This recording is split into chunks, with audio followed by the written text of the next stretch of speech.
untuk bisa menguasai dan menjaga satu wilayah, maka kuasai dua hal aja. Pertama, jaga mindsetnya untuk tetap di bawah rata-rata.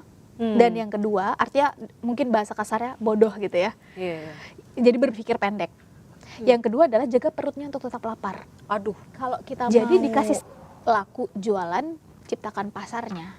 Kalau mau jualan, sebutlah informasi hoax, kalau konteksnya digital laku, maka rendahkan critical thinking atau jaga agar ininya tetap di bawah rata-rata. Itu saya pikir logika umum.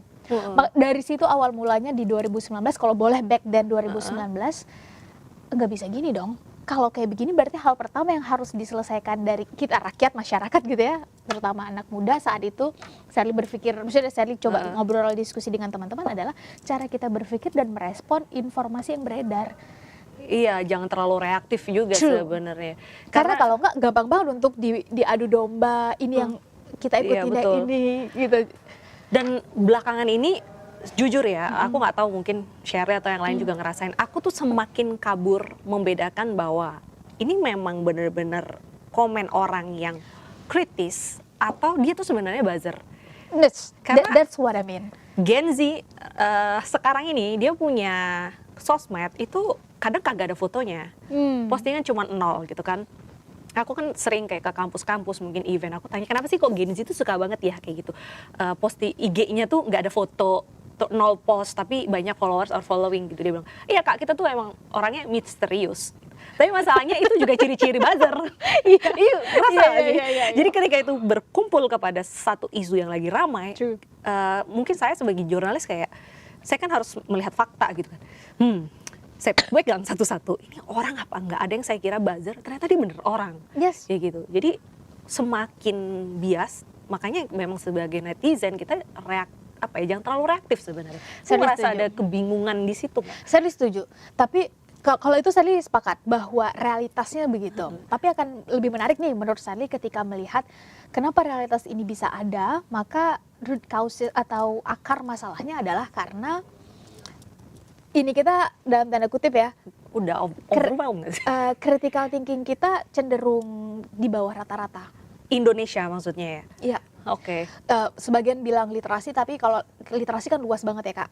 Literasi itu mulai dari mengumpulkan informasi, menganalisa sampai menemukan solusi menurut saya.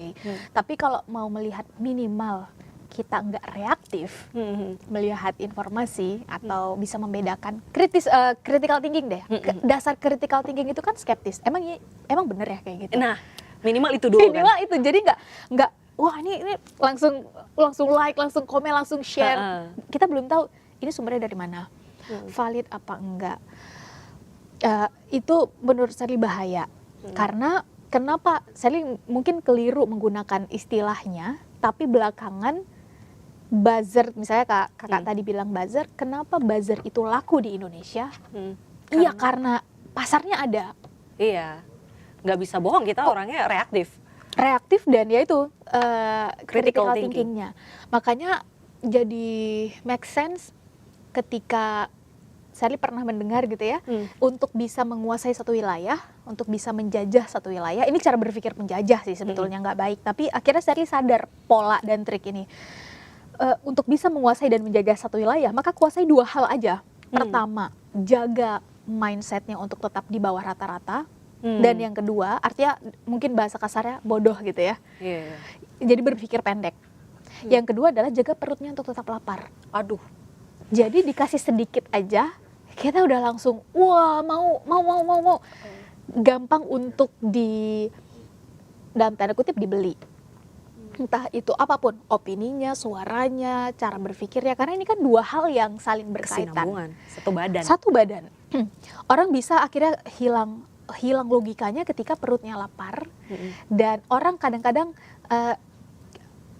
karena urusan misalnya perut, logikanya jadi nggak main gitu. Jadi ini ketika dua hal ini terus ditekan, akhirnya kita bisa bertindak sesuatu yang sebenarnya nggak masuk akal sih. Gitu. Menyambung itu, kalau menurut pandangan Shirley sebagai anak muda gitu kan, anak muda yang kritis, yang mungkin suka mengawal lah kebijakan-kebijakan, kamu merasa itu dipelihara nggak sih?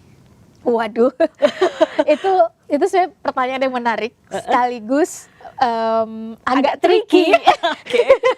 Salah jawab berarti. Iya. Tentu kita berbaik sangka bahwa kedua hal itu sebetulnya termaktub dalam undang-undang ketika mencerdaskan kehidupan bangsa, mensejahterakan masyarakat, keadilan sosial bagi seluruh rakyat Indonesia. Itu kan termasuk kualitas pendidikan, kualitas kesehatan, masyarakat bisa mendapat misalnya bekerja dengan baik misalnya dan seterusnya. Nah, pertanyaannya adalah kualitas pendidikan yang seperti apa? Kualitas penghidupan yang seperti apa? Contoh kecil, ketika bicara kualitas kehidupan, guru misalnya. Bagaimana kualitas guru di Indonesia? Penghasilan guru per bulan.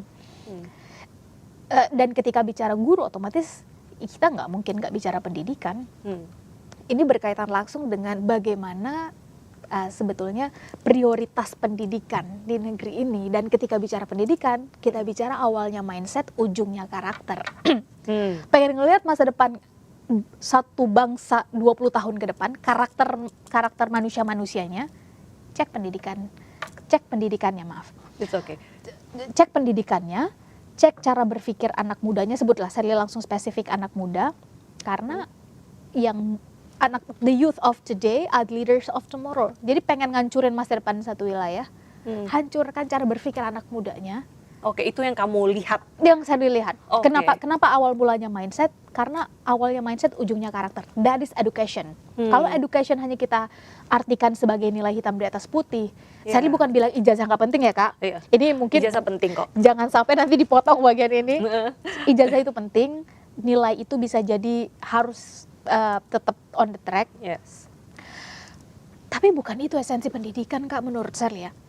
Kalau pendidikan kita artikan hanya sekedar nilai hitam di atas putih, atau hanya sekedar yang penting pintar, kita juga hari ini udah kalah dengan AI. Yes, aku setuju. Selama promnya bagus, selama inputnya tepat, selama datanya ada, jadilah itu sebuah hasil.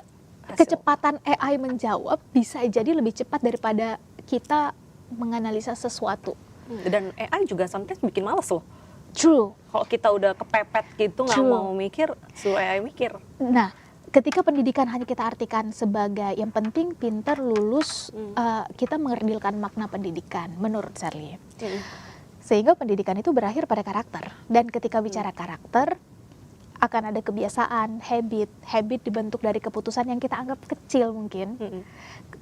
Ada istilah dari Margaret Thatcher, what your thought for they become your words, what your words for they become your actions, what your actions for they become your habits, what your habits for they become your character, what your character for they become your destiny. In other words, what you think you become. Pengen ngancurin destiny satu bangsa, hancurkan cara berpikir anak mudanya. Dan menariknya bagaimana membentuk mindset adalah cek apa yang dilihat, dibaca, ditonton, didengar, dengan siapa dia berdiskusi.